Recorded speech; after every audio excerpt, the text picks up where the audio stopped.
amici, dopo aver visto nelle puntate precedenti la pulizia dell'orecchio, oggi, come promesso, proseguiamo il nostro viaggio naturopatico. Allora, oltre all'orecchio, sappiate che si possono infiammare anche le gengive.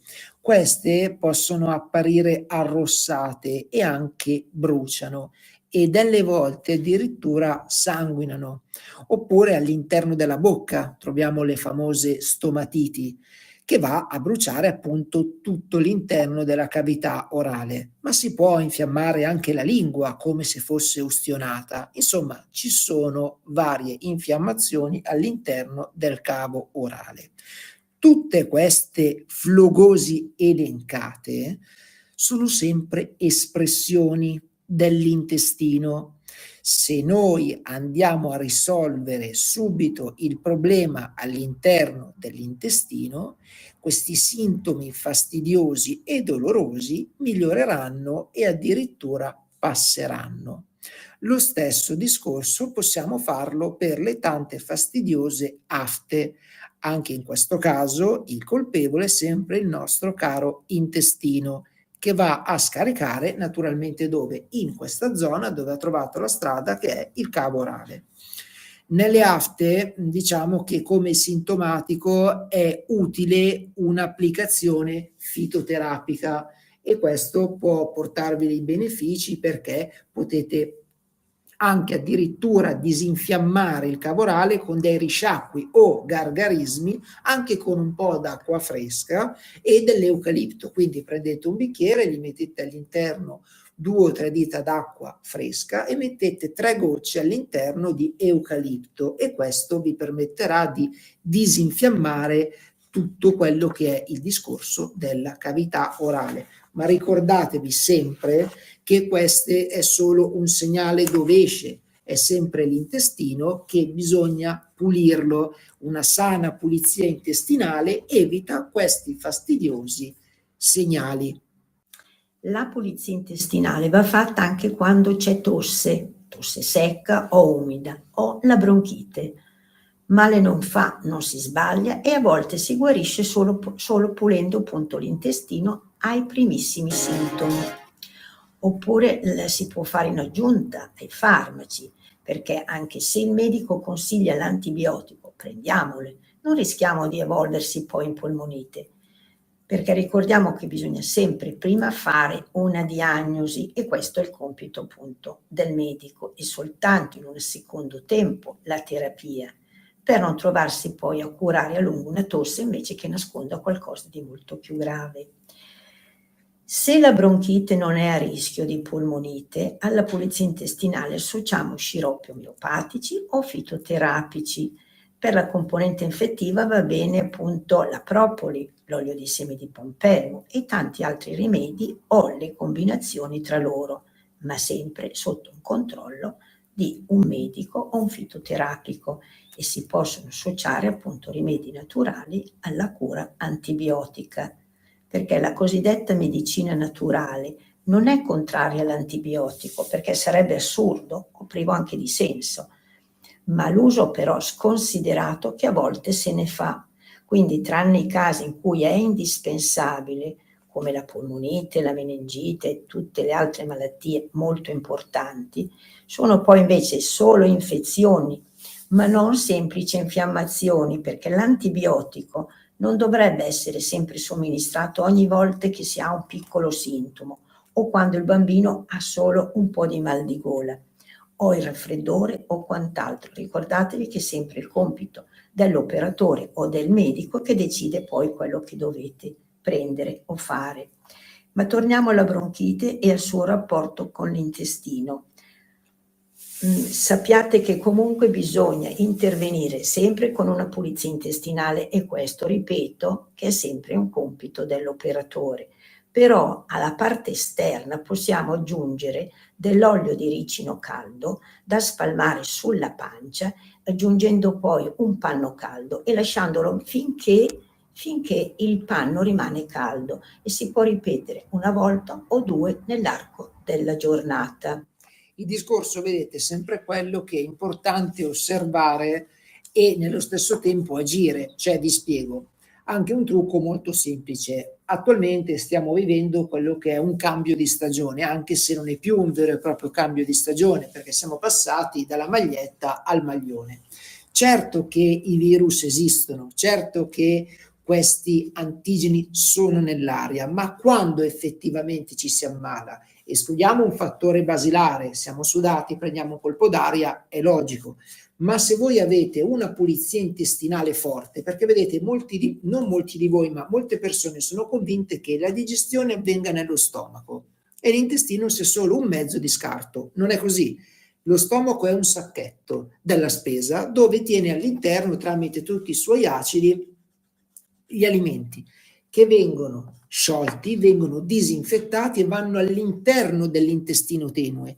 È questa parte di intestino, naturalmente anche il crasso, che è quello poi adibito all'espulsione, che deve essere molto sana e soprattutto molto attiva come villi intestinali. Se voi avete una pulizia del corpo alta, in automatico questo virus non andrà a accendere quello che è il discorso della malattia, ma andrà semplicemente a fare in modo di farvi avere un minimo di raffreddore. Quindi ricordatevi, quando avete i sintomi, soprattutto quelli del raffreddore o avete molto catarro, cercate di non continuare ad assumere quello che è il fattore di pasta. E anche perché la pasta fa colla, pasta si intende pane, pasta, riso, i primi, perché fa colla e questo non fa nient'altro che andare a continuare ad aumentare. Quindi mi raccomando, bastano solo piccoli accorgimenti per fare in modo di avere una salute ottimale. Con questo il discorso per quanto riguarda le infiammazioni del cavo orale potremmo definirlo terminato. La settimana prossima invece andiamo ad ampliare quello che è il discorso che abbiamo fatto attualmente, cioè andremo a osservare e anche a collegare, quindi osservare quello che ci succede e nello stesso tempo andare a collegarlo per poter sapere da dove origina il tutto. Come sempre, grazie per essere rimasti in nostra compagnia. L'appuntamento è per la settimana prossima e qualora voi aveste perso qualche puntata o non vi è chiaro qualche cosa, potete scriverci nei commenti oppure andare anche sul nostro sito internet che è www.ilmondodeisemplici.com. Grazie e alla settimana prossima. Per le vostre richieste e per le vostre domande scrivete a ilmondodeisemplicimail@gmail.com. Avete ascoltato? Lo sapevate che?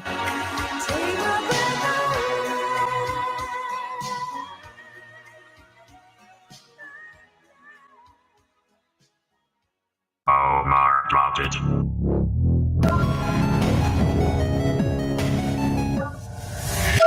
Benvenuti amici, benvenuti all'interno della nostra rubrica consueta dei social. Allora oggi vorrei portare alla vostra attenzione una truffa che sta prendendo molto piede, si chiamano deepfake.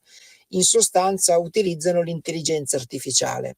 Bisogna anche precisare che l'intelligenza artificiale è uno strumento molto utile, ci permette di avere una specie di risposta immediata rispetto a Google che magari dobbiamo cercare, però occorre sempre precisare che dobbiamo sempre risalire le fonti e non perché ce l'ha detto l'intelligenza artificiale è una fonte assoluta. Questa premessa perché? Perché i deepfake sono un sistema di truffa che si sta evolvendo, no? L'abbiamo visto nel corso di questi mesi, i vari SMS fraudolenti, le varie email fraudolente. L'intelligenza artificiale però messa nelle mani sbagliate è molto pericolosa. È stato fatto anche un servizio delle Iene in merito. E questo cosa comporta? Comporta in poche parole che una situazione di questo tipo può generare confusione. Perché genera confusione? Perché va a crearvi delle truffe che sono talmente reali che voi stessi fate fatica a riconoscerle. Potreste sentire la voce di un vostro parente o potreste sentire la voce del vostro direttore di banca o addirittura ricevere delle email perfette. Quindi Come si fa in questo caso? In questo caso è difficile perché d'impulso, se vi chiama il vostro direttore di banca o sentite la voce di un parente, come fate a non fidarvi? Purtroppo gli hacker sono in grado di registrare la voce e fargli dire quello che vogliono, perché vedete, l'intelligenza artificiale in questione non è quella che utilizziamo noi, quella che potrebbe essere la ChatGPT oppure Gemini o Copilot, sono intelligenze artificiali più evolute che non hanno i limiti. Se vedete l'intelligenza artificiale di Microsoft o di Google o la stessa ChatGPT ha dei limiti, non permette di fare immagini di copyright, non vi permette di fare delle immagini di nudo, non vi permette di camuffare quelle che possono essere le voci, sono molto registrate. In più, prestate attenzione a ciò che scrivete, perché se leggete in basso, dove ci sono scritte delle piccole didascalie, lì vi dicono che attenzione a quello che chiedete perché è sempre controllato da un umano. Ma come si dico sempre, se non c'è nulla da nascondere, benvenuti i controlli. Nel caso degli hacker, questi utilizzano invece delle vere e proprie intelligenze artificiali più evolute, quindi, ripeto, è difficile riconoscerle. Qual è la soluzione? Allora, la soluzione è quella di non agire mai d'impulso. Cercate sempre di rimanere tranquilli e di non dare nessuna risposta, né sì né confermo. Dite al massimo chiamo dopo, dopodiché mettete giù, facciamo un esempio del direttore di banca, telefonate alla banca, vi fate passare il direttore e confermate che sia stato lui a chiamare, anche perché è molto difficile che un direttore di banca vi telefoni per dire devi fare un investimento, servono dei soldi, mal che vada vi dirà passa all'interno della banca che dobbiamo parlare di un investimento. Nessuno vi chiederà mai nulla via telefono, quindi prestate sempre tanta attenzione. In secondo luogo, la parte più difficile è quella dei parenti, perché se un parente vi telefona e vi dice che è in difficoltà a livello con la macchina o servono soldi immediati, come si fa? In questo caso anche qui mai agire d'impulso, ma utilizzare quella che potrebbe essere una tecnica furba.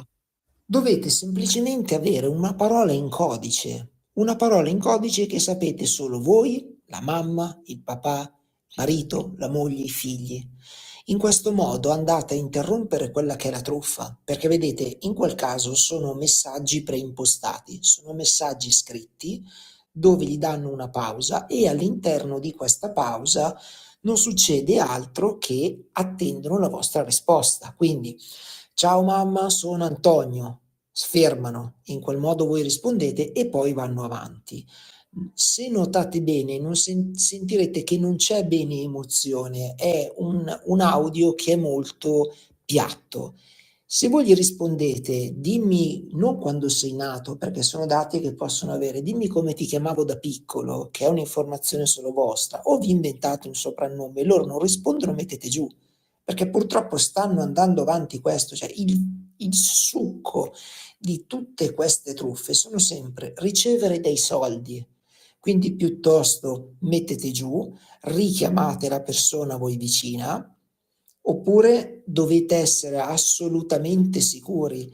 Ma uno potrebbe dirmi, va bene, ma io come posso sapere se realmente mio figlio è in difficoltà una cosa o l'altra? Basta dirgli, metti giù, richiamami, oppure dimmi come ti chiamavo da piccolo.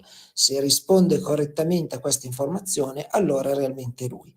Purtroppo sono situazioni pericolose, sono situazioni dannose, sono situazioni che vanno a mettervi, come si potrebbe dire, in soggezione, perché in quel momento, vedete, noi in radio ve lo continuiamo a dire, continuiamo a cercare di spiegare, di non cadere all'interno, però non è facile perché se ci mettiamo nei panni di chi viene truffato e in quel momento non potete pensare perché siete in apprensione, quindi è difficile ricordarsi che quel tizio in radio ci aveva avvertito e purtroppo I malfattori ci sono ovunque, basti vedere anche nei piccoli paesi della Lombardia, se non in città, che arrivano delle persone addirittura vestite da forza dell'ordine, e lì bisognerebbe avere la prontezza di dire halt, chiamo il comando della polizia, il comando dei carabinieri, voglio un vostro tesserino, un nome e poi potete entrare. Infatti posso assicurarvi che una persona che conosco è stata contattata telefonicamente da un fittizio comando dei carabinieri di un paese vicino, spacciandosi per il maresciallo, dicendo che la figlia aveva commesso dei reati, che sarebbero passati loro al pomeriggio a consegnare dei documenti. Lei ha messo giù, ha chiamato la caserma vicino, la caserma vicino ha detto che assolutamente non erano loro. Quando il finto maresciallo ha richiamato e questa signora ha detto che ha telefonato alla caserma, questa persona ha messo giù e praticamente non si è sentita più. Quindi mi raccomando, non fatevi prendere dall'impulso, state calmi e ricordatevi che nessuno, nessuna banca, nessun ente vi verrà mai e poi mai a chiedere soldi, a chiedere prestiti, a qualsiasi altra cosa via telefono, tantomeno via email. Se non sapete, piuttosto, o siete poco esperti, non toccate nulla, chiamate una persona a voi fidata e fatela vedere loro, perché purtroppo quando anche per telefono dite il sì viene registrato e possono farvi qualsiasi contratto che loro vogliono, perché, come ho sempre detto, ogni evoluzione tecnologica c'è anche un'evoluzione a livello dannoso, ma non dannoso perché non va bene l'innovazione tecnologica, ma è dannoso semplicemente perché c'è il problema che c'è qualcuno che la utilizzerà per cercare appunto di fregare il prossimo. Quindi state attenti.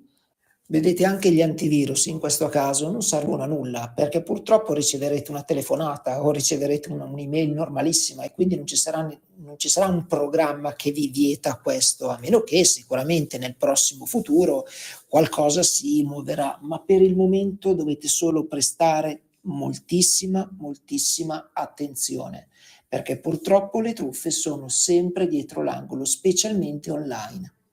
Quindi mi raccomando, niente panico, dovete solo stare tranquilli. Chiaramente non è detto che mai potreste ricevere una telefonata del genere, potreste anche non ricevere assolutamente nulla, però l'importante è far girare questa voce, stare attenti, e bisogna solo non essere sempre pronti a dire di sì. Non agite d'impulso e state tranquilli. Mi raccomando, la prudenza non è mai troppa. So che molti potranno dire che diciamo sempre le stesse cose, ma credetemi, in una settimana è sempre opportuno ricordarlo e tenervi sempre aggiornato su quelle che sono le truffe che costantemente continuano tutti i giorni a uscirne. Quindi qui su Radio Libertà il nostro obiettivo è quello di aiutare l'ascoltatore a evitare di cadere all'interno di queste truffe, in modo che possiate vivere tranquilli. Mi raccomando, qualora vi foste persi qualche puntata precedente, basta andare sul sito di Radio Libertà nella sezione podcast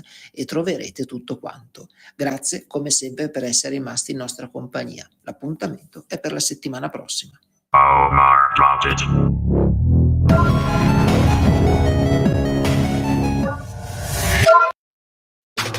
Stai ascoltando